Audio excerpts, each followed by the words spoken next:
Welcome back to the Hardware Unboxed podcast for an episode that is kind of silly. We asked our our Discord community to compile some of the worst comments that we've ever received on our videos, and we are going to be reacting to them in this podcast episode. Lots of fun discussions, and then we wrap it up with some much loved mower talk and also my thoughts on Starfield. So plenty to get to in this episode. I think it's been a lot of fun.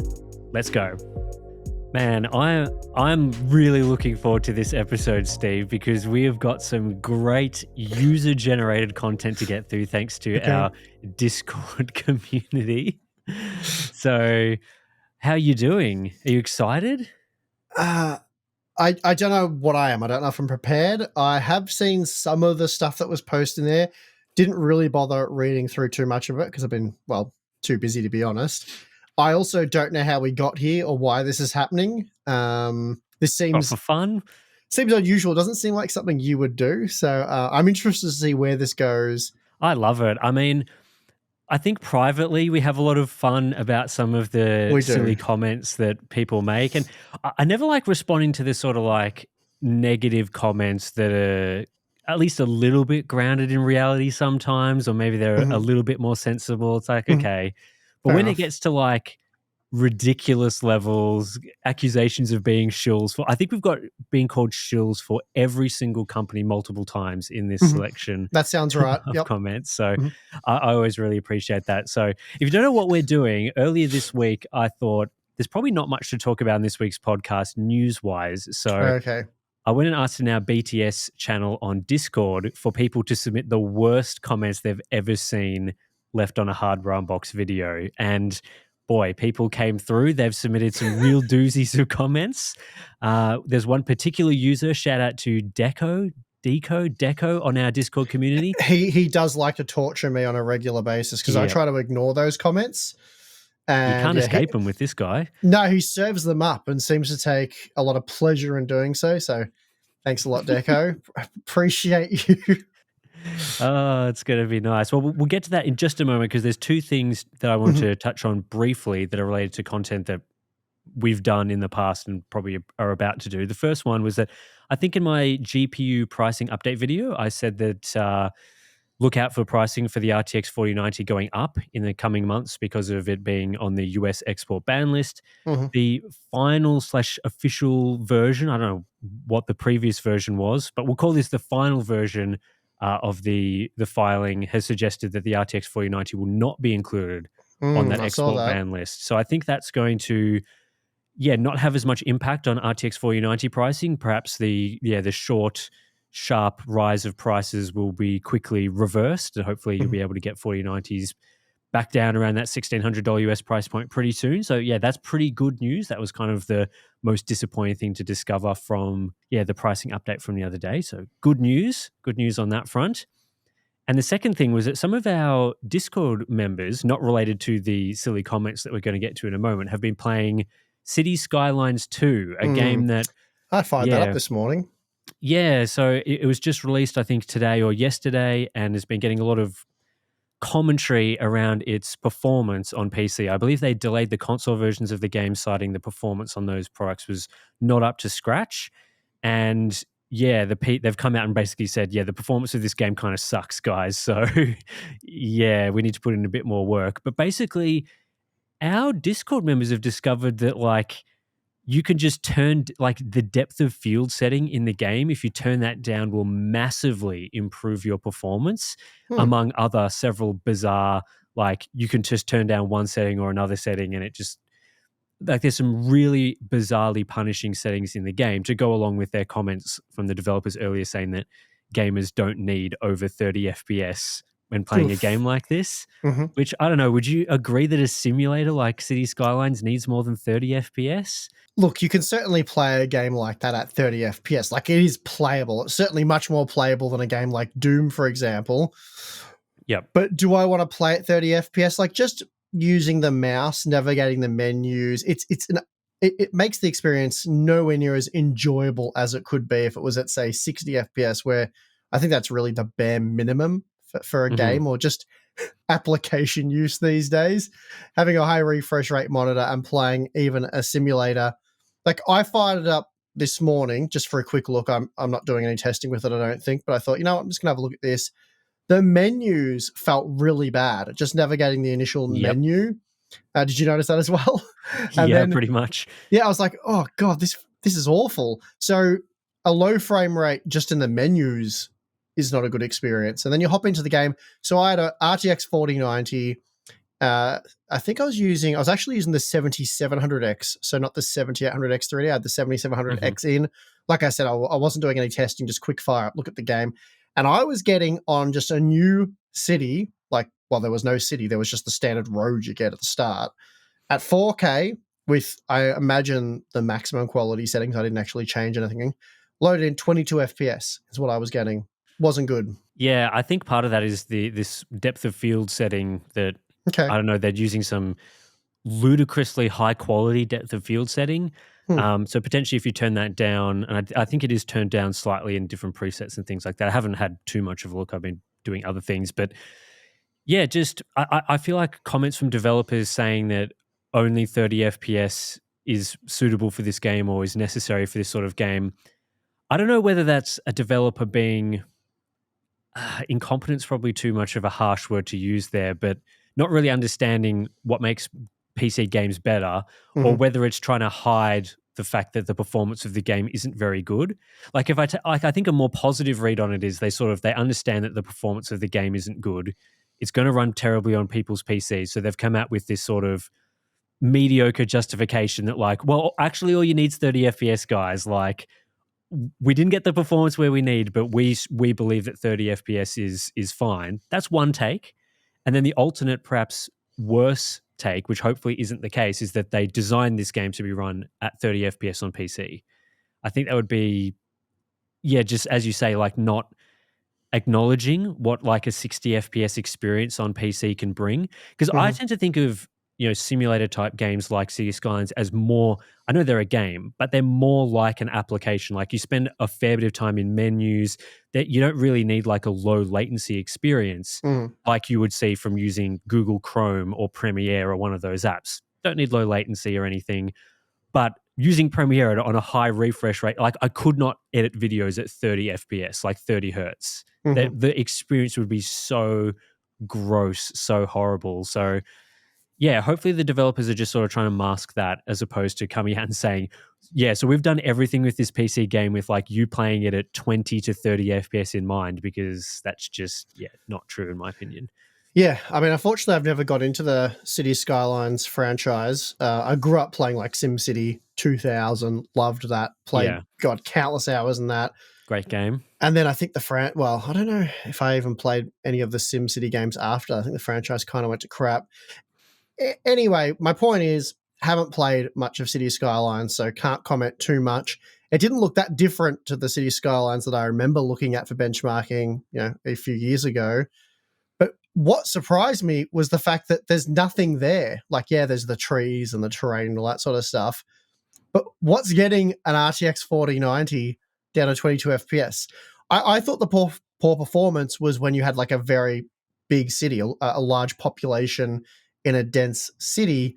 That's what Yeah. was crippling current generation hardware. But it just, I don't know. There was nothing there. I was like, wow, does it get worse with big cities? And if it doesn't, why? And why is the performance so bad with nothing?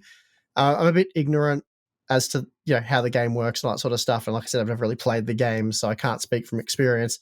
Just seemed a bit odd to me. Yeah, usually with those types of games, like they're not. I have played some of them from time to time. They're not sort of my favorite genre, but I do enjoy getting into those types of games. And yeah, typically, the more stuff you've got in your Mm, little city or theme park or whatever you're trying to build, the worse the performance gets. And yeah, especially when you zoom in or even zoom out sometimes to see the whole city, the performance really can tank hard.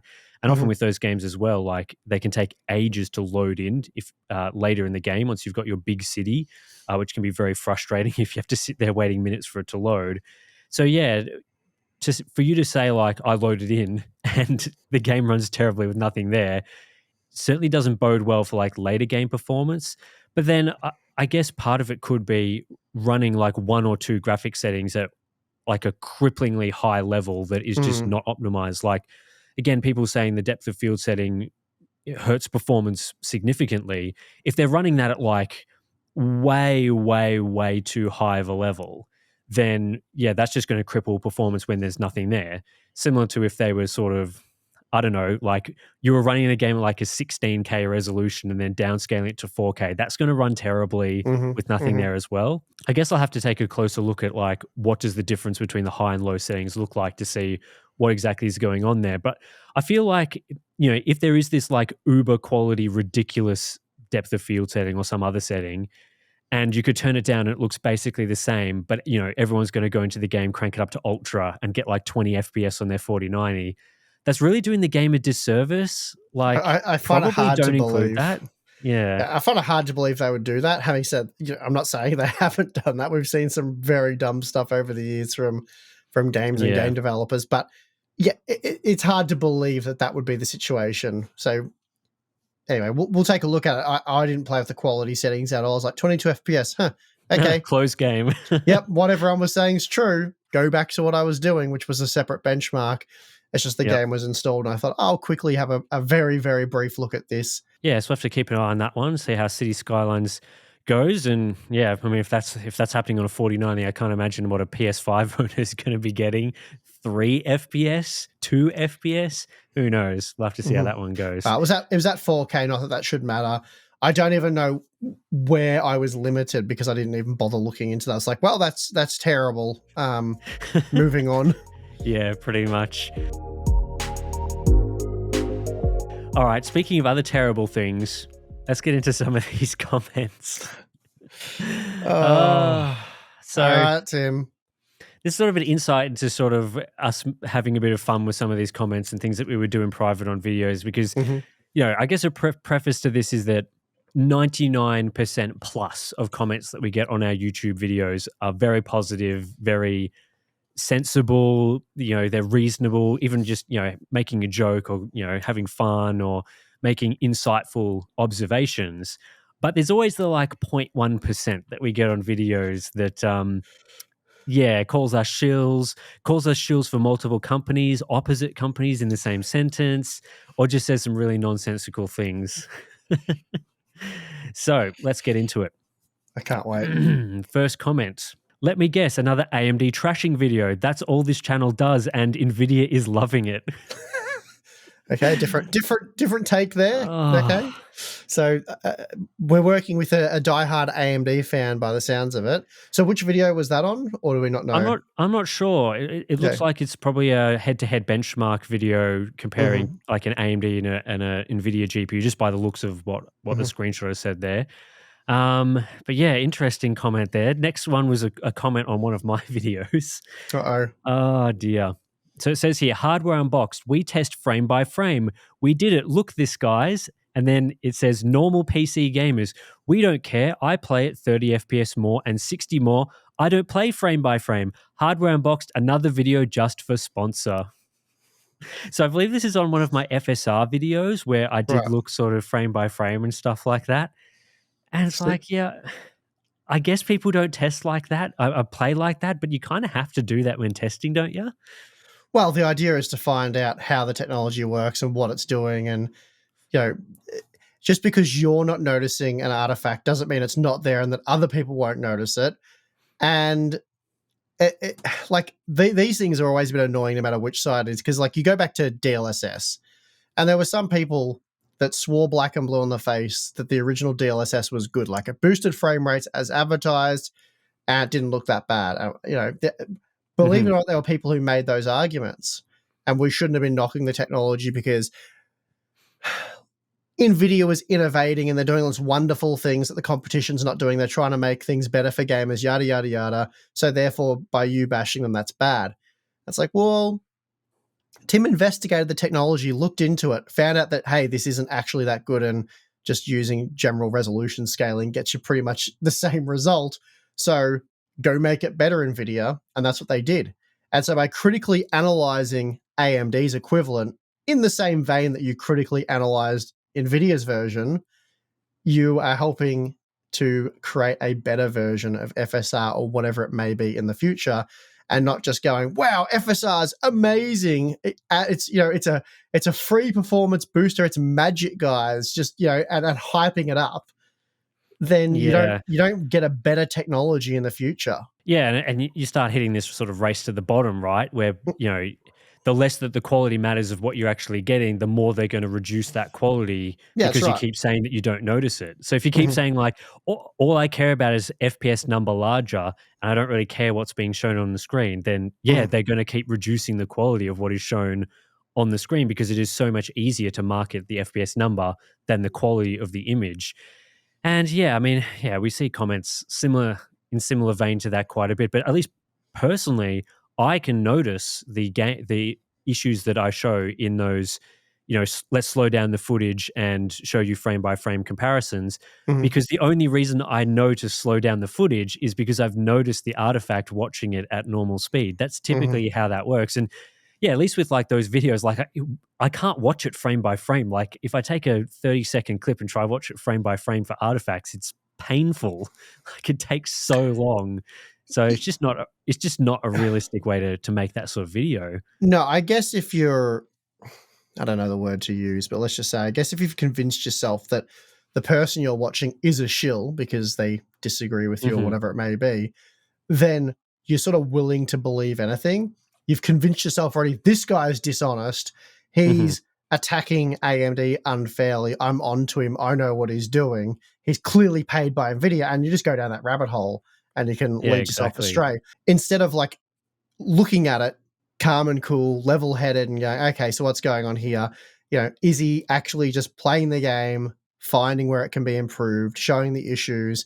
Are the things that he's zooming in and slowing on, are they actually noticeable? And you would say, if we look frame by frame, and you can see these little artifacts here and there, but in motion when playing, they're actually not noticeable at all. Like you would say something like that. Yeah, of course. Yeah. You're not beating up on the technology to try and people always think, oh, you're being negative for views and stuff like that. But a heading like FSR3 is amazing and you must use it type thing gets many more views than, FSR3 no good. So, Yeah. I mean, we've seen that time and time again. Like, if Intel's 14th gen CPUs were amazing and super hyped and people were interested and wanted to buy them, we would get so many more views. And that's why a lot of tech content creators or whatever you want to call them have lost interest over the last 2 years, and some have even stopped making content because it is boring. It sucks when the hardware sucks. It's not fun. You don't get more views and therefore more money. It's you make less money. You have less enthusiasm for what you're doing, Yeah. and Well, it's all bad. there's a great comment about this just along these lines. One of these Okay, comments says, "Have these guys ever liked anything they've reviewed? Do they add pissed off boomer urine to the tap water in Australia or what? It must be something in the air in Australia as they have more pissed off animals and people than any other content except maybe Africa. Honestly, I watch the videos, but I pretty much expect the same result no matter what they are reviewing." So, so they're saying that Australians, by and large, are pissed off and I guess aggressive and so. angry. I Huh? guess maybe they're saying Interesting. that like every video that we've done says that the product or whatever feature we're testing is crap, which I think is probably a fair assessment at the moment. There are not very many good products. Yeah, But I think overall that's probably not true, I think but across the whole channel's life, that's yeah. definitely not true. Yeah. Because as you But say, like we're making negative videos because they're warranted, not just yeah, because we're sitting here saying that every single thing is bad, but also at the moment, there's just more negative things coming out at the moment. Like it goes yeah. through ebbs and flows. There's always cycles, and we're just in a cycle where everything is not amazing. Yeah, like I think most of the Intel 12th gen content was positive, if not highly positive. I think I was Mhm. very positive about everything apart from maybe the 12900K, but even then I think that review may be positive. I know 12700K, 12600K, they were highly positive, and then the locked CPUs got positive reviews. GeForce 30 series, RDNA 2, they were all positive apart from availability. Though not all of RDNA 2 because some of them at the lower end weren't great. Maybe that's true for like the RTX 3050 as well. But yeah, I think overall probably more positive than negative. But at the end of the day, you can accuse us of being influencers and trying to sell you stuff and please sponsors. which doesn't really make sense if we're going after Asus for crappy 5700 XTs and MSI for bad, motherboards and ASRock for bad motherboards and this and that. And, like, do you want honest, objective reviews, or do you want us just to be like, everything gets the Harbor and Box Gold Award, guys? And Oh, actually, I probably shouldn't comment on the whole give everything gold award thing because, yeah, there's probably some outlets out there that do things like that. But yeah, I totally think our approach of giving honest feedback about products makes a lot more sense. and some of the reviews that have negative aspects of the review aren't like fully negative. We generally Mhm. like to show you the Yeah. positives and the negatives of a product, and sometimes the negatives do outweigh the positives, and sometimes it's 50-50, and we're like, if you're after this, then it's good, but here are the downsides. It's kind of like a not super excited about it product. And then other times it's like, yeah, this thing's just awesome value, works really well, highly recommend it. I've seen another comment on one of my videos here, which I'm interested to know if you think I do this. Uh-oh. This channel always goes out of its way to try and make AMD inferior to Nvidia. So there's a whole bunch more garbage here that I'm not even going to bother reading. That's the gist of the comment. Okay. So, do you think that I go out of my way to make AMD look worse than Nvidia? This is a comment on one of my FSR3 videos. So, yeah, Right. what do you think? Well, I Do think I you I think have you I been know my busted? yeah, you've been busted. If I thought you were going out of your way, like, to be, well, essentially being biased because you prefer one company over the other for reasons, then yeah, you would know about it. We would have had words about that sort of thing. No, I think your analysis is very fair. I think you, like, again, with FSR, you point out the good parts, the negative parts, but then overall, it needs work. It needs to be better. It's kind of like your initial DLSS analysis. But again, to say that kind of thing on one video because you're all butthurt because Tim said something mean about the company you love, it's like, grow up, for one. But two, do more research. Like, go have a look at your initial look at stuff like ray tracing, DLSS. We were not super on board with those technologies when they came out. We were highly critical of Turing for NVIDIA trying to push those GPUs on you because they supported DLSS and ray tracing because, well, first of all, those things weren't available upon release. And then 6 months after release, the supporting titles were pretty weak and initially it sucked and all that sort of stuff. So when it's been called for, you've been negative. When it's called for, you've been positive. So the truth is, at the moment, when it comes to features, there's more NVIDIA features to be positive of than there are AMD. And while we don't love DLSS 3 frame generation for all use cases, it is technically a better technology. And I think DLSS upscaling is better than FSR upscaling at this point in time. So I think that's fair. Yeah, and I think as well, these sorts of commenters, I think this is a very small minority, Mm-hmm. get caught up in, what looks unbiased to some silly people is like 50-50 positive negative. So when you're Yes. covering AMD, you want it to be 50% positive, 50% negative. And for NVIDIA, 50% positive, 50% negative, or any other split like 80-20. But as You're long saying as that's it's the what they same, want. some, no, I some don't think that's right. I no, think I think not fanboy commenters. I mean, some people think their idea of unbiased is making the same sort of level of positive commentary for both companies, even if it's not actually warranted.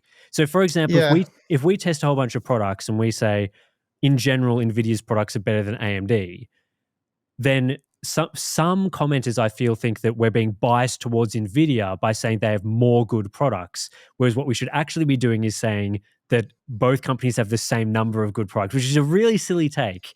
And I Yeah, don't I think mean, there may it's be some people in that camp, but I don't think. Yeah, it seems to me like, because I've done videos where we've almost done that. Like, we've pointed out, 5 positive things about Radeon, 5 positive things about GeForce, five Mhm. negative things about GeForce, 5 negative things about Radeon. Like, it's very balanced, and my conclusions even been as straightforward as both of these products are excellent. They compete very well in terms of value. They're much of a muchness. You're kind of splitting hairs at this point. I feel like you guys would be happy with either product. So either go with whichever one may be cheaper in your region, or if one's better at a specific game that you like, then maybe that would get you over the line. But here are all the facts and figures. It's not clear cut for me, so you guys make your own decision. And I'll get people who clearly have a strong bias towards AMD, and they'll still just they'll basically write about how the whole video was NVIDIA shilling, and it was just this, that, and the other thing. Without Yeah. It's like it could not have been more neutral. And I've seen this as well. Like, the video gets posted on r/AMD, and they just complain about all the negative stuff. Of course, like, I'm generalizing. There are people in there who are a bit logical and level-headed and go, well, hang on, that's not exactly how they did it. They said, here's the negative and here's the positive, and they did vice versa.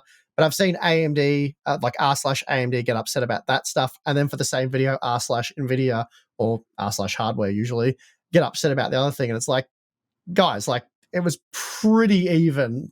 Anyway. I've got another comment here for you. This is on your Cyberpunk 2077 Phantom Liberty GPU benchmark. Okay. No DLSS or frame generation here. Another useless review. Stop thinking about 2016 where rasterization was the only one. Now in 2023, we have multiple tech pushed by AI. What are your thoughts?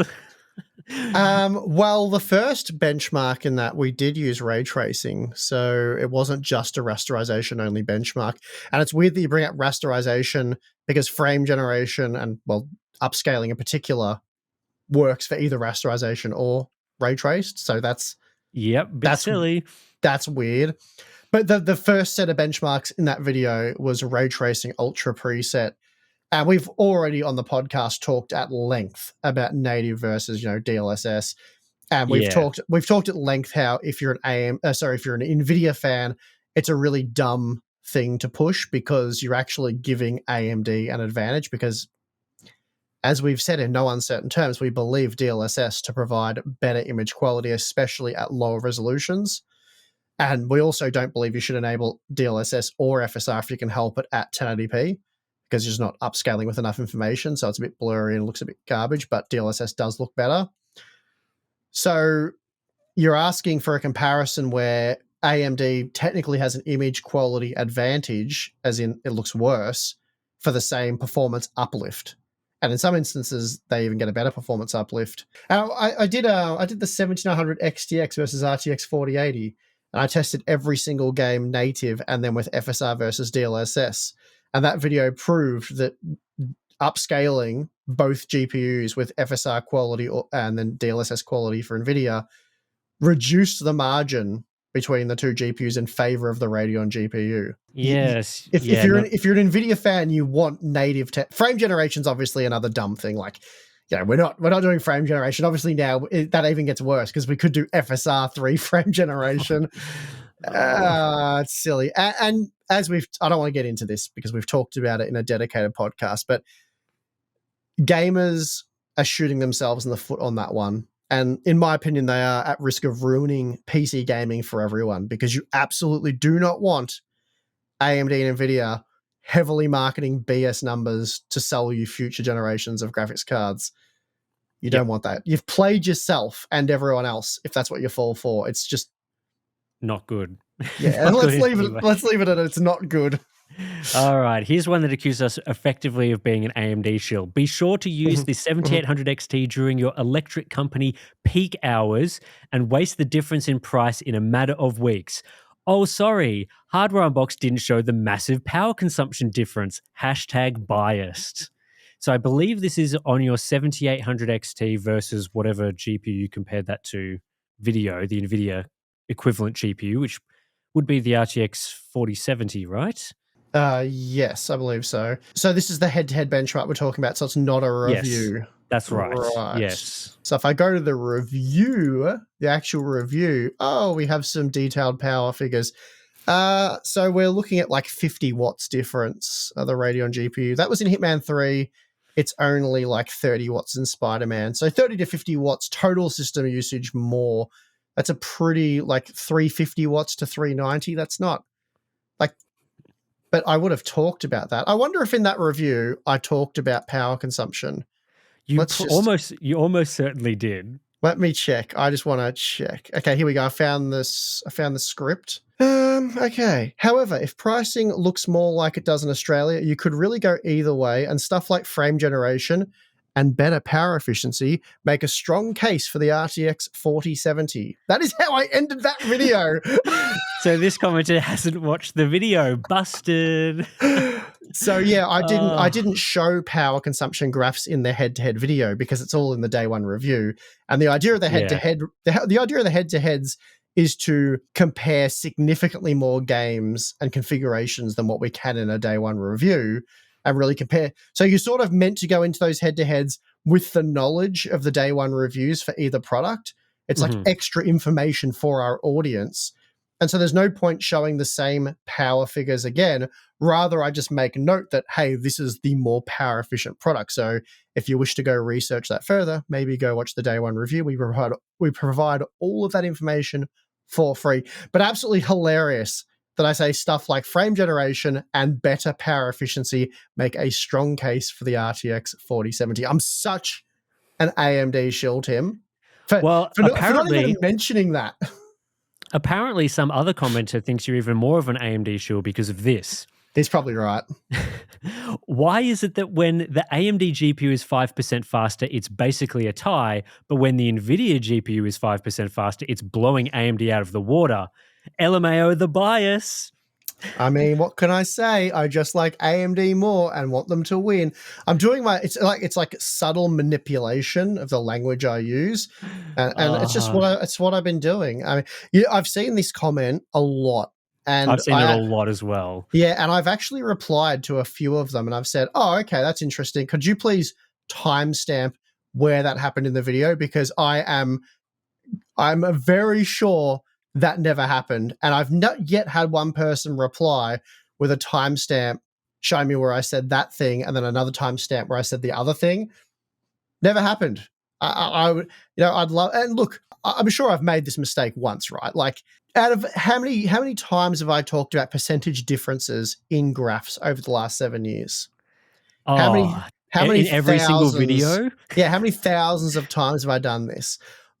There may be a video where you could accuse me of that, and I've been guilty of it. There may be, but I don't think recently. So, but if anyone has any evidence of this, I'd like the video on the timestamps and a look at it, and it'll be something I'll be more mindful of trying to avoid in the future. Pretty sure I haven't done it though. Pretty sure I haven't done it. Yeah. I think you're pretty consistent with those sorts of things. I try to be. I really do. And ultimately as well, like when writing scripts and things, it's not like we're sitting there and we've read the script over like 20 times, agonizing over every single word. It is, at least the way I write scripts is certainly much more in the style of how I would talk naturally to someone, which isn't obviously, if you've listened to these podcasts, there is a difference in how I speak in a podcast compared to, the videos on the channel, but it's not meant to be like I'm carefully picking every single word. So it's more thought out, but I know what you're saying. Yeah, like there are going to be some times where I may say something, use one type of word to describe one product and another type of word to describe a different product, and people may pull you up on that. But usually it's like if I'm using a positive word, it's going to be the same type of positive word for, for evenness across different reviews and products and things like that. So, but yeah, I have seen that sort of comment a lot, which is... And I know for sure when doing the overall comparison of the data, I've always said if the data is 5% or less, we deem that a tie, like within 5% is a draw. And I've said that no matter which product wins, whether it's an Intel CPU, an NVIDIA graphics card, an AMD CPU or graphics card, no matter which one wins, we've been very consistent on that. Well, here's another comment along this same. This is a very angry comment. A lot of caps and question marks here. See if you can convey the anger. Try and really convey that anger, Tim. Hey, Hardware Unbox, in all caps. All right, you guys say if the 7800 XT gives 10% more performance than the 6800 XT, then that's great. Except when you reviewed NVIDIA cards, you slammed them for not being more than 10% over the last gen. You said that there should be a minimum 30% uplift. So what is it then? Are you backtracking now so you can kiss up to AMD and get paid from them? I didn't hear it. So what was the initial Radeon comparison? A 6800 XT to a 7800 XT? Yeah. So I think you that said was about 10% faster for $100. $100 less at MSRP, right? Am I got that right? Hang on, 650, 500? Was it 650 650? was 6800 XT was 650, I think, or Right. 649. So it's So $150 cheaper $150 cheaper at MSRP. for slightly more performance. Mhm. So that's, I don't think we were blown away by that, but considering what we had been getting, we were like, okay, we'll take that. That's pretty good. More performance for less money. That's all right. So what was he was vague about the other comparisons, like, so I'm guessing he's thinking that that's comparable to the 3060 Ti and 4060 Ti, where the I guess so. 4060 Ti cost the same amount and Mhm. offered no extra performance, and in some instances was slower. I think so. Yeah, I think Okay. that's what they're trying to claim, yeah. If the 4060 Ti 8 GB was $100 less Mhm. and was consistently around 10% faster, then yeah, that review, believe it or not, would have had a bit of a different tone to it. It's hard Just to believe that pricing would change things. I know, it's very difficult to yeah, believe no, that, look, but I do like to try and factor in the pricing for things that people are buying with money to acquire. Yeah, it's weird. I know. I have my ways of going about things, but bit bizarre. yeah. Anyway, this isn't the only comment that this commenter Okay. left on this video, Okay. because it follows up with, if you actually look at the product stack from top to bottom, it is actually this: 4090 versus 7900 XTX, Nvidia wins. 4080 versus 7900 XT, Nvidia wins. 4070 Ti versus 7800 XT, Nvidia wins. Now, I'm not going to continue this path, but you Please can you don't. can you Please can don't. I get the mean, gist of it.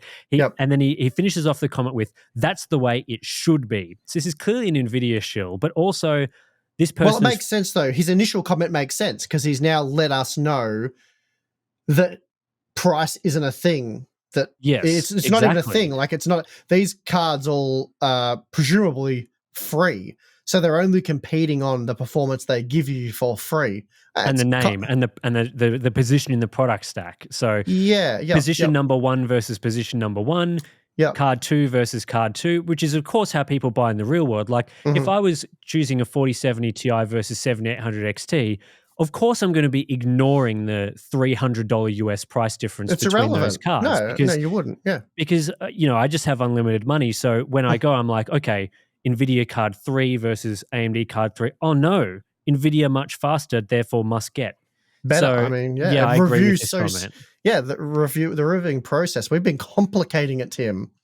Reviewing these products is so much more simple. I'm glad we've been made aware of that because that's going to make my job a lot easier moving forward. I'm not really sure how to integrate the Intel Arc GPUs into that structure, but we'll work that out. We'll probably ask him. He might have Well, some info for us. I think the A770 16 GB is Intel card number 1, so that's up against the 4090 obviously, because that would be Yeah.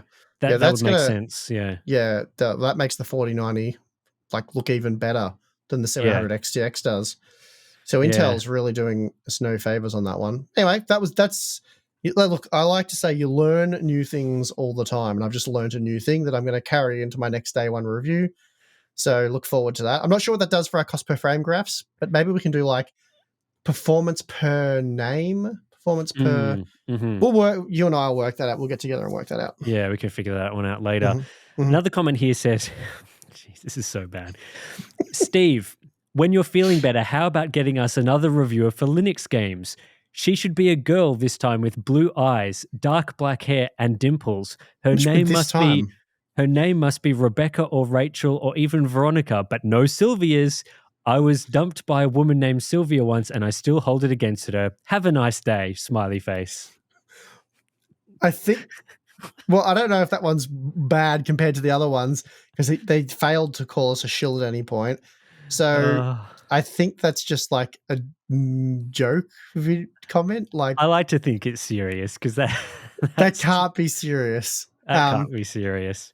No, but it's random. It is random. So there's All right. that. Well, Get back to the hate, Tim. I we'll need get back more to the hate. hate with the next hate Fuel comment. me with the hate. How do you have brutally honest opinions when you kissed up Linus when Gamers Nexus called them out? Hang on. How do you have brutally honest opinions? Does you just mean in general? So how we In general, yeah, this is on a Q&A right? video. Yeah. Right. And we kissed up to Linus. When did we kiss up to Linus? I'm not sure. I feel like we were fair to Linus, but yeah, a surprising amount of, well, I shouldn't say surprising, I guess an expected amount of people. Judging by this comment, very expected. Accused us of going soft on Linus because of reasons. Because, some people are like, oh, because you're on float plane, you're defending them, which, if they had any idea, that makes no sense whatsoever. But yeah, I thought we were fair. We were critical of mistakes they've made and how they've been handled, but we were also like the pile on and a lot of the hate they're receiving's unjust and unfair.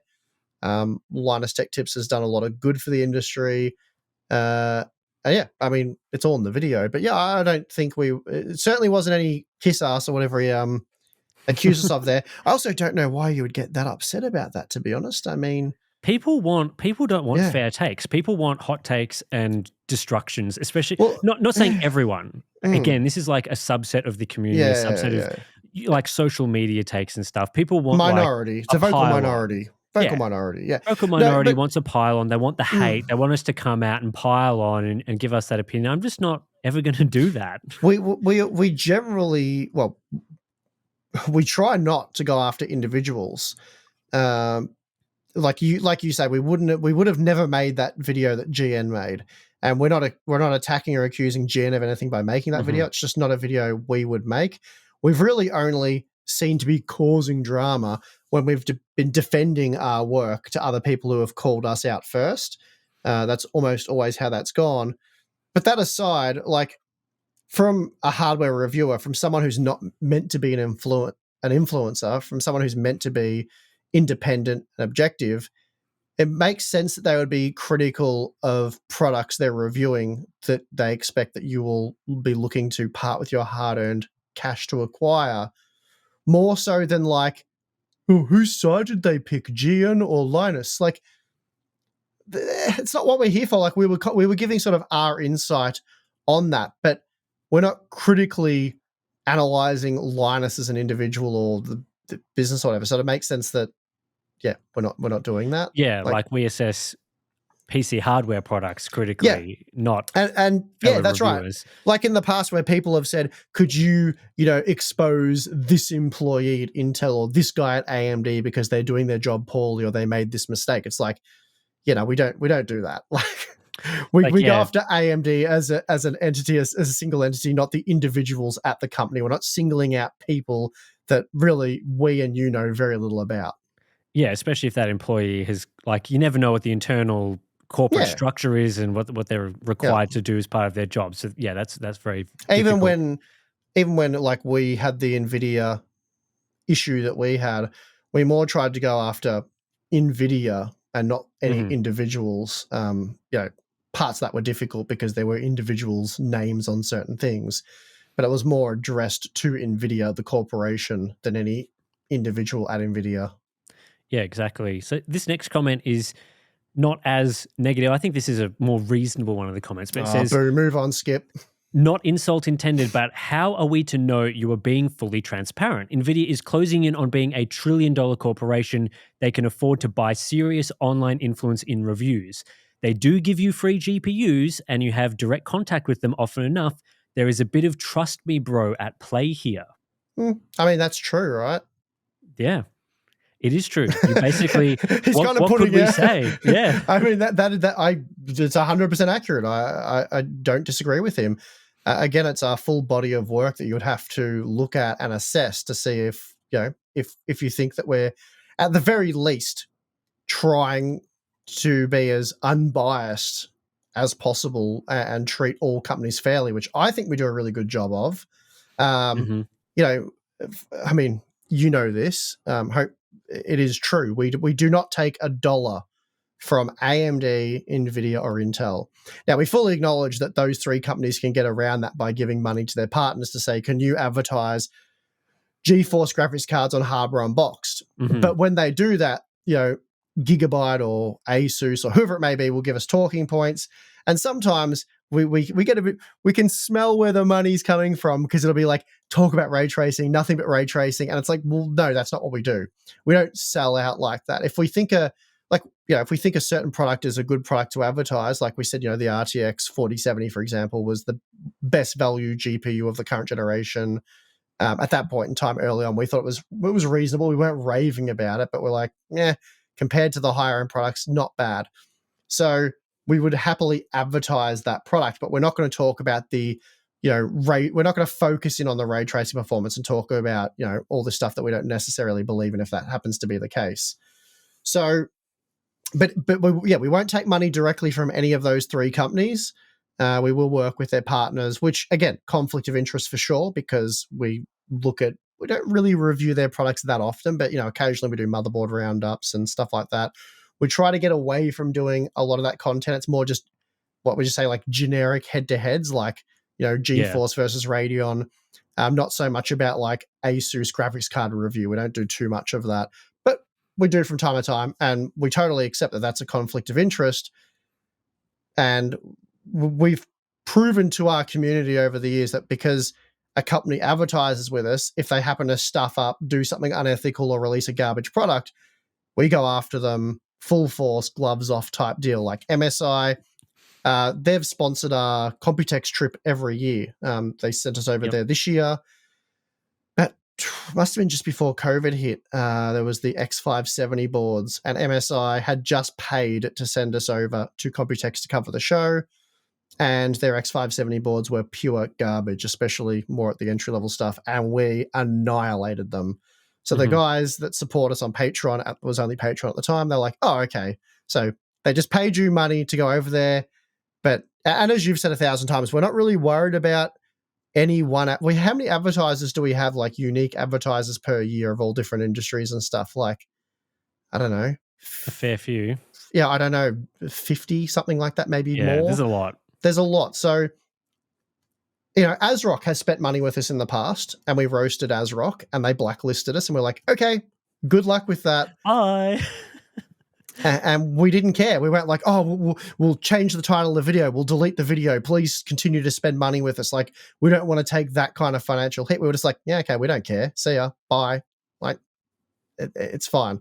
I think we're in a position where Tim and myself, we're pretty financially stable, pretty well off. We consider ourselves.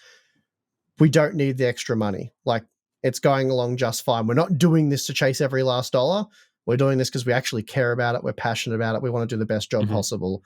And if we do make some money along the way, that's fine. But that's not the ultimate goal. So anyway, like I said, I think if you go watch all of our content, you'll see that NVIDIA is not paying us, or AMD for that matter.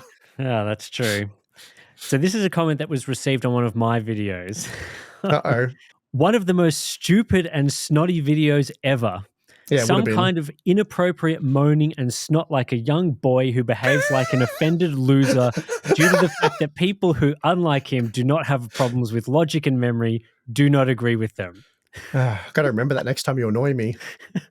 Oh, what a comment. Yeah, it's that guy he doesn't like you. He knows you personally. Yeah. He's not impressed at all, Tim. It's funny when receiving these comments, like people put these parts in, like I'm going to be personally shattered that someone has called me stupid and a loser and a young Yeah, trust me, guys. He doesn't care when I do it. I just find that so hilarious that this person has probably typed out this comment thinking like, I've got him. Like he's gonna cry after reading this, and I'm reading this here and just, oh my God, so funny. Oh dear.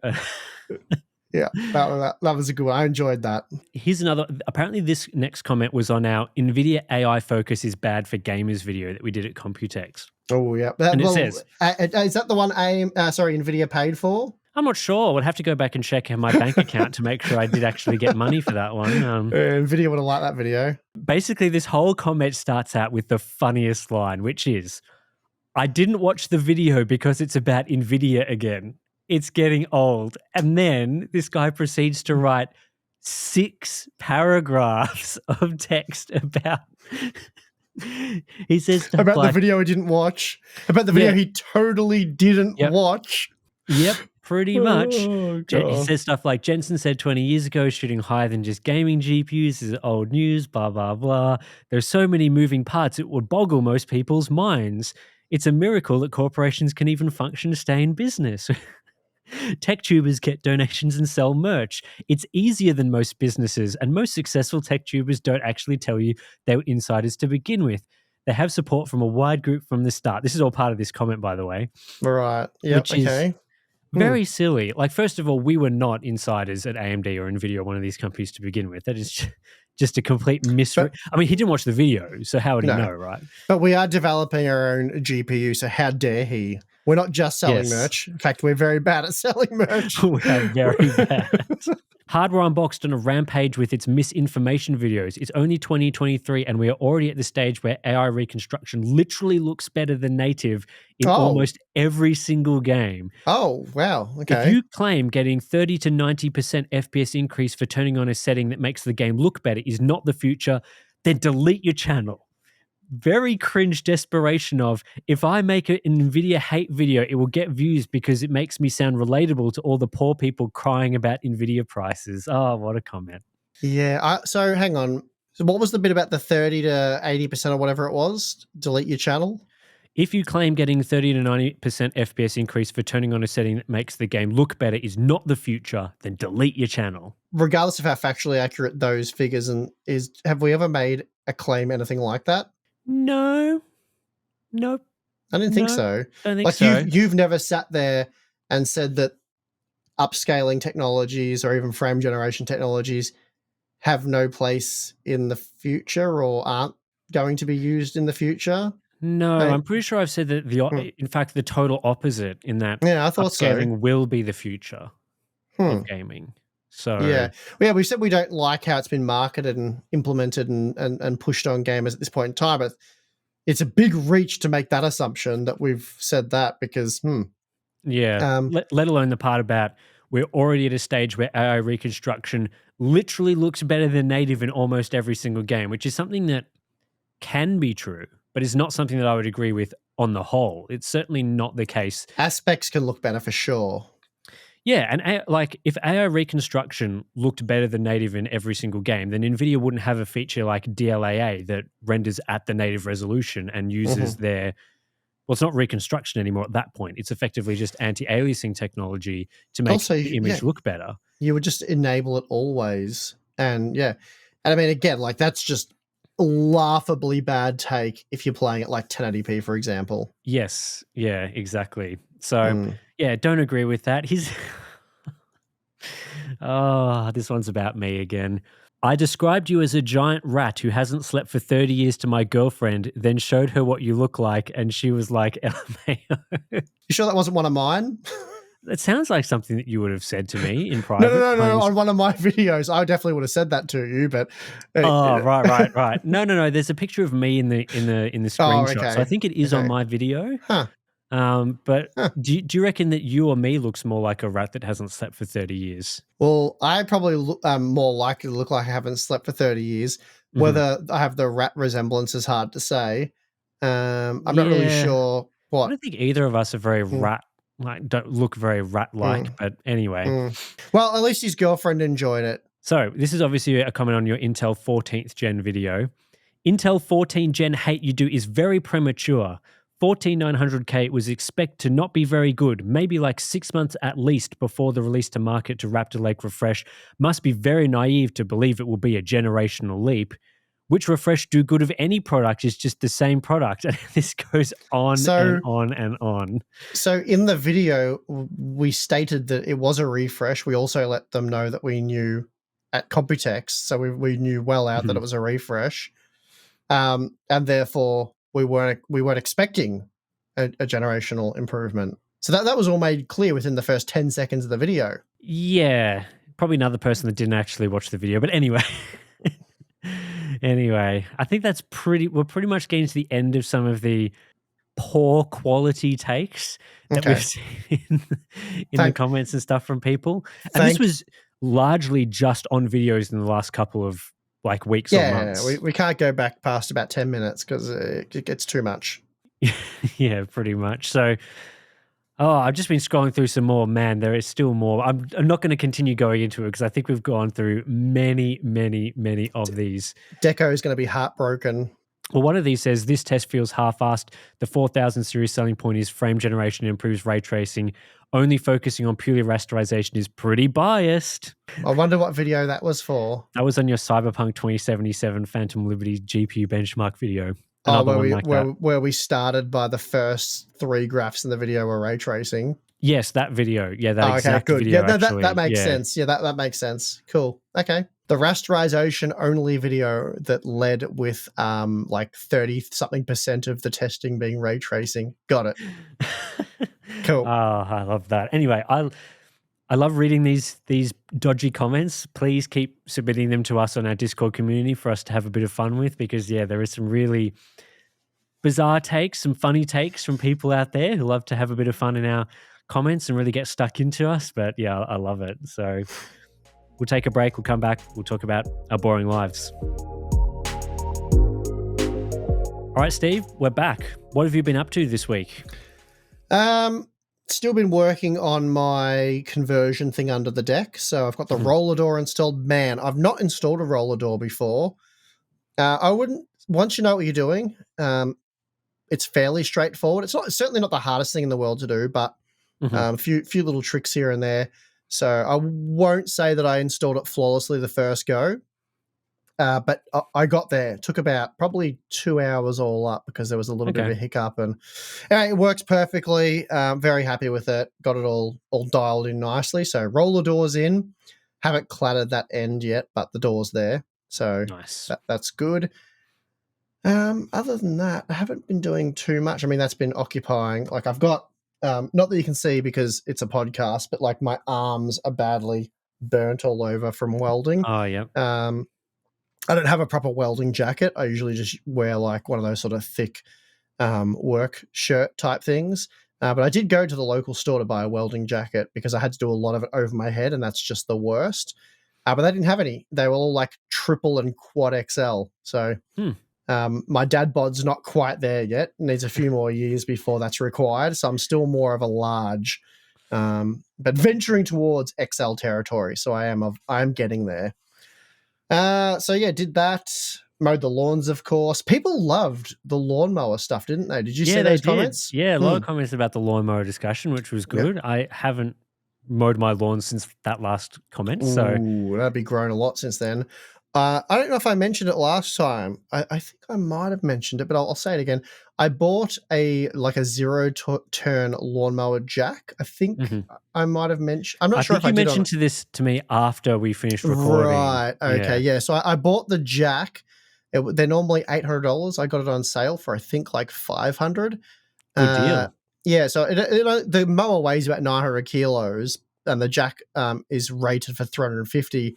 But you don't lift the whole mower off the ground. It just jacks the caster wheels up, which lifts the deck. So that's nowhere near, like the bulk of the weight is obviously at the back where the engine and all that stuff is. But the deck's probably worth about 200 kilos. They're pretty thick, those. I think they're about 12 mil thick in a lot of spots.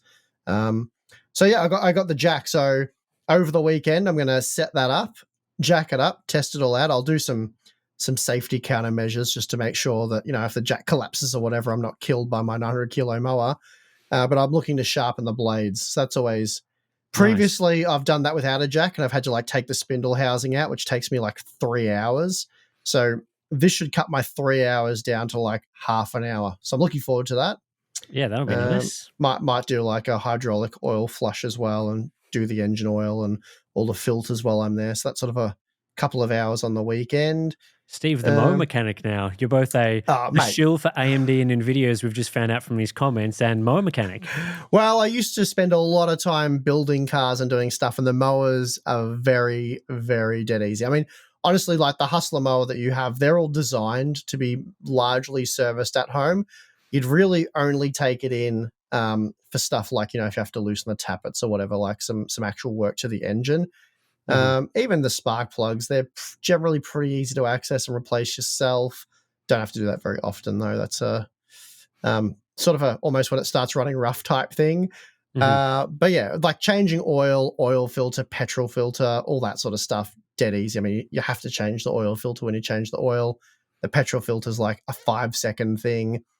So it's all pretty straightforward. You could basically, if you got a YouTube video, which I'm sure there is a YouTube video for how to service your mower, you'd be a pro after like matter of minutes. I'll So have to give it a try soon. Mine's probably yeah, coming up to that timing soon. honestly, it's easier just to do it yourself than every single time you need to do an oil change or something, putting on a trailer and taking it somewhere and paying them a disgusting amount of money to do a very simple job. So yeah, Well, to be fair, the guy can come out with the trailer and take it for me, as opposed to me having to do it if I need to. sure. But I Well, haven't done that if you yet. do it yourself, the oil change will cost you, I don't know, it's probably $15 for a filter and Yeah. $30 or $40 for the oil. So you're looking at $50, $60 job. I'm pretty sure if a guy brings a trailer to pick your machine up, take it away, service it, and bring it back, it's going to cost you more than $60. I am fairly confident that would be true, yeah. So anyway, that's me. What about you? So, as I said last week, I wanted to give my thoughts on Starfield now that I've finished the game. I've this Ah, week started playing Cyberpunk 2077 Phantom Liberty, and I'm probably about 6, 7 hours in. So eventually I'll be okay. talking about my experience with all the NVIDIA features enabled, which I think I mentioned last time. But I did end up writing down a couple of notes about what I wanted to talk about with Starfield, which I've split into like the technical stuff, so like how it runs on PC, and just the game stuff. So So should I put out like a lawn chair and get a good book, yeah, or maybe how? but you might. There's probably a few things for the technical side to Okay, chat about, okay. but basically, we did a lot of testing of the game, obviously with that optimization guide and performance guide and things, and I think that yeah, it definitely shows the performance in the worst parts of the game, but overall, having played like the whole game, it is generally split between those areas. So there's kind of like three cities in the game that perform not great, which include New Atlantis and Aquila City, which we did the bulk of our testing in.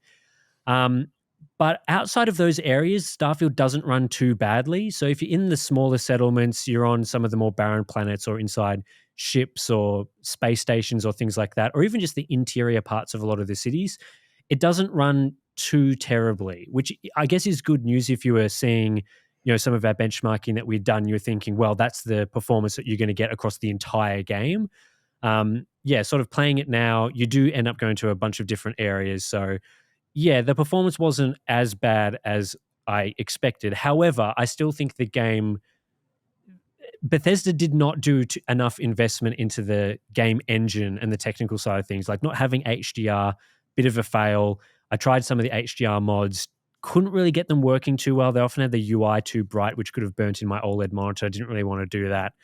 Just things like, we point out the mediocre textures with the game. Like, I think there's some areas that really don't look great. And yeah, there's just it swings wildly from like good quality visuals to like really dated, gross looking, ugly stuff that Mhm. just doesn't really match the performance heaviness. And then of course there are lots of loading screens. So I didn't feel like that was a game breaking issue for me, but you play a game like Cyberpunk and you're just walking around and you can go anywhere, you just open doors, you're in the building. Whereas Starfield's like you open a door, loading screen, you exit, loading screen, you go to your ship, loading screen. And that sort of stuff just feels pretty dated. Like games just don't have that level of loading screens anymore. So yeah, that was pretty frustrating. Um, and yeah, good on the more positive technical stuff. It is a largely bug-free game, so I didn't experience a ton of bugs. And some of the aspects of the engine, like the physics-related things, are reasonably impressive with what you can do. But yeah, I think generally the game is not very well optimized and needed more investment. Would you agree with that based on what you've tested and had to test so far? Yeah, from the few hours I played, definitely that is the case. However, with that all said, I ended up playing about 84 hours of the game to finish it. So I went through all the missions. I started New Game Plus, which is kind of tied into the story and is a bit of a spoiler, so I won't mention if you were thinking about playing it. Ended up on about level 50, so that kind of tells you how much, if you're planning on playing Starfield, that tells you how much I played of it. I think it's a good game, good to very good. I don't think it's Bethesda's best game, but I certainly enjoyed it. But I guess why I enjoyed it was more that I played it as a role-playing game to enjoy the story as opposed to an exploration game where you're going around trying to visit all of the 1,000+ planets. I think if you're going in to play Starfield thinking that this was a game where you'd fly your spaceship around, land on planets, there's cool things there, check it out, get back in your ship, go to the next planet, and then along the way you'll find quests and interesting things Mm. to do. That's really not a very good way to play the game, and if that was what they were aiming for, they definitely failed in terms Mhm. of making an exploration game. I played it more like you go to a city, someone gives you a quest. I did the quest, went to all the locations that they tell you to go to, and then did another quest. And along the way, you sort of, you get told where the quests are and things to find. So playing it more just like an RPG with a few open settlements. It's all connected via fast travel, ignoring exploration, and just sort of letting the game guide you through the quests and the locations. That was certainly a very enjoyable way to play. As soon as I'd visited like 2 or 3 planets, I was like, yeah, no, no, no, thank you. I think the main quest line was only okay. It certainly wasn't that good. There was some very good missions towards the end of the story, but the game starts very, very slow. And I think a lot of people would have Mm. been put off by how slow and uninteresting the first 10 ish hours of the game are. I was speaking to Balin. I just asked him, like, did he play Starfield? He was like, no, I only got like a couple of hours in and wasn't really that interesting to me. And yeah, I could certainly understand a lot of people having that experience with the game. They really needed to make it much more interesting immediately. Mhm. Like, you don't even enjoy single player games, right? But even you found the start of Starfield not good. Yeah, it's not that I don't enjoy them. It's just that they struggle to keep me captivated for long. Like I like player versus player stuff really because Yeah. if you have someone who's evenly matched, it's difficult to overcome them and beat them. Hmm. Um, Whereas there's only so much AI that I can interact with and shoot before I fall Yeah. asleep. And Yeah. Fair Starfield enough. was very, very boring. I was like, okay, so I get the performance isn't great, but also the game itself, like, what's the hype about here? It's not. I'm just, Hmm. yeah, I'm nodding off playing this thing. So I was almost playing it against my will just so we could benchmark it. And Yeah. thankfully you were able to direct me straight to where I needed to go once I sort of got to the first city, which didn't seem as demanding as what we thought it might be, Yeah. compared to some other aspects that we'd already sort of encountered. So yeah, no, I found it very boring. A game like Cyberpunk, I found much more interesting. Like I could have happily kept playing. I'm talking about the original Cyberpunk. Hmm. Um, Despite all the bugs and issues with that game, I quite enjoyed that, and I sort of wanted to keep playing it. Uh, in a way, the job kind of ruins games for me because I played Cyberpunk for quite a few hours and was actually enjoying it, and probably would have gone back to it if it wasn't for the fact that I played the same about 30 to 60 second pass. I don't know, hundreds of times. Yeah. So it kind of makes it difficult to even look at the menu in that game. And actually, I think I've mentioned this in the past. Like when I test a game like that and spend 3, 4, 5 days, 18-hour days doing nothing but just doing the same benchmark loop over and over again with various different pieces of hardware, it can be like a week later, I'll load the game up for a new comparison. It sort of loads up and I'm like, oh, like it's too early, it's too much. And then Yeah. usually a few weeks after that, I get over it. I just open it, do the benchmark pass, get the data. But it's almost like Yeah. a weak form of like PTSD or something. Yeah. No, it's good to pace yourself with these sorts of games. Like if I wanted, like, because obviously I did a lot of the optimization guide stuff for Starfield. If I was like, oh, I really want to play like straight after that, like 8 hours a day of that game. I think Ugh. it probably would have been a bit difficult, especially with the start of that game being not particularly interesting. But yeah, I mean, with Starfield, if you were interested in playing it, not you, Steve, but a listener to this podcast, the side quests are really where the game gets very interesting, and you have to make it at least to New Atlantis before you even get access to any of the side quests. So the faction quests, there are like 4 main factions in the game, and all of those quest lines are very good. There's a lot of variety in the gameplay and story in those missions. So it's not just go to location, shoot enemies, fly back. There's a lot of very interesting things that are introduced throughout those. And I thought the UC and the Ryujin Industries missions in particular were really good. So combined with that and some other side quests that you can find along the way that are often have like multiple side quests back to back that sort of form smaller stories. Yeah, a lot of those I thought were very interesting and very enjoyable. And that's ultimately the core reason why I ended up liking the game. But if you were going in and you're only playing the main quest and we're thinking of it as an exploration game, I could very much see how you would think the game is not good. Especially because, as I said, the main quest line only had some compelling missions right towards the end, which obviously takes a while to get to. Yeah, the exploration, there's a lot of things here that I feel like they could do a lot better with, like Starfield 2. So, for example, the map system is absolutely atrocious It's and yeah, really bad. really bad. It requires way too much fast travel to go around from planet to planet, and the lack of like ground buggies or cars like on the planets is a massive oversight, because often you'll like land on a planet and then your objective is like 500 to 1,000 meters away, and you Mm. just have to run in a straight line at that objective, which is like that would have been maybe fun if you're on like a car or buggy or something, but they didn't include it. So yeah, the 1,000 planets thing is kind of pointless. The only good planets were really the ones where they had the handcrafted cities and areas. And I think, yeah, if Bethesda takes what they've learnt from the game, like we can make good stories, and they, I don't know, enhance that with fixing the terrible map system, giving you a few more interesting ways to travel around or fly around, reducing the loading screens, and you can actually enter a building without having to load every single time, then I think the game would be a lot better and a lot closer to Cyberpunk, which today is a much more polished experience, having just played it more recently. It's got none of those things issues with a game like Cyberpunk. However, that said, things like the gunplay in the game, very good. There's a large variety of weapons, many different weapon types, which are all very interesting and fun that you can pick up throughout the game. However, I found the game extremely easy. So even on very hard difficulty, the game is too easy, and Mhm. means that you don't really have to rely on improving and upgrading your weapons or using mods or crafting, because you'll just pick up weapons that are good enough to play the game. So there's a lot of like systems and things built into Starfield. Like there's a base building system. There's like the shipbuilding system was fun, but like there's base building, there's crafting, things I just never needed to use because there was no, like I didn't need to, it wasn't necessary to use those things to progress the story. So I wasn't enthused into doing it. That said, building a ship Mm. and running around and flying it was a bit of fun. So yeah, but like I said, I think the game is good to very good, not great. I think I preferred some of Bethesda's older games like Skyrim, Oblivion, going back in the day, which is now what, almost 20 years old at this point.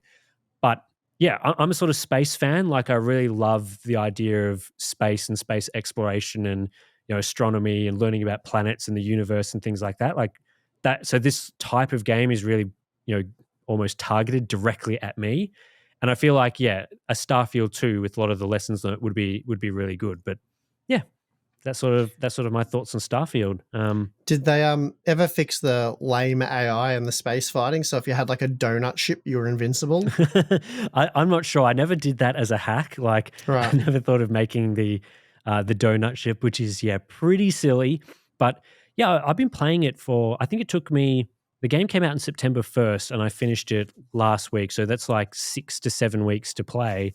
And in Mhm. that time, they really did not patch or improve anything in terms Right. of So game it probably hasn't been updates. fixed. For those that don't know what the donut ship is, basically someone worked out very early on that the AI that attack you with their ships, they only shoot at the center mass of the ship. So Yep. if you create a ship that's like a ring and has nothing in the center, no hitbox, that all their lasers, ammunition, whatever it may be, go through the center without hitting you. So they can't actually target you. They just fire directly through the center of Yeah, your ship. So you're able which to is just very sit there and funny. wipe them out. Yep, So yeah. Anyway, I never very tried it, funny. obviously, but yeah, I saw some Yeah. videos of it. I think a lot of the videos and memes and stuff, like it's very easy in the game to make screenshots of people's like face animations looking absolutely atrocious. I feel like those are sort of fair and unfair. Like you don't often see in the game like horrendous looking faces but you can get them to look like that in certain circumstances. And things Mhm. like, yeah, being able to shoot straight through the middle of a ship is yeah, very much an oversight, and it feels like there's a few of those levels of oversights throughout the game. So yeah, like it was disappointing that after 7 weeks, they hadn't really like I think they added in an FOV slider, and that was pretty much it. Maybe a few other bug fixes and things like that, but they came out and they said, "Oh, we're going to add in DLSS and these sorts of things." Certainly, I was able to complete the entire game at a fairly slow pace. Like I'm not the quickest gamer. Like plenty of people in our Discord community finished the game well before I did. Mhm. So yeah, unfortunately, yeah, those features have taken a bit long to get into the game, and yeah, I think unfortunately as well, a lot of the aspects that made Starfield not as good as it could have been are things that require an entire new game to fix. It's not like they can patch in like fixing exploration being boring. That's kind of Mhm, like you have to redo the game. mhm, Whereas Cyberpunk 2077, a lot of the issues with that game were things like bugs and the police AI being terrible and various other like confusing systems in the game, which they've gone on and fixed quite substantially. So yeah, I think Starfield 2 in 2046, if I'm still alive or whenever they manage to get it out, I think, yeah, they'll learn a lot of lessons from. So yeah, I'd be interested to hear other people's thoughts on Starfield. I've seen some very polarized comments in our Discord community. People saying everything from this is like the worst game ever to I played it through and really enjoyed it and really enjoyed the side quest. So yeah, we'll see what the podcast audience thinks. Yeah, you can leave your comments in the YouTube video below. If you're listening on the audio version, head over to the YouTube version, leave your comments, and yeah, I'll read them, see what other people think.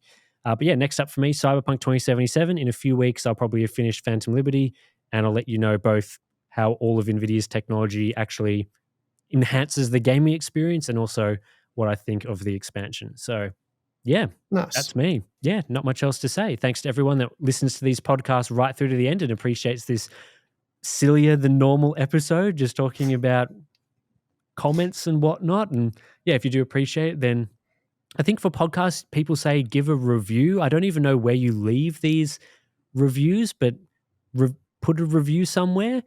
And obviously, if you're on YouTube, then you can subscribe, like the video, do all that good stuff. So, yeah, that's it. Thanks for listening, and we'll catch you in the next one.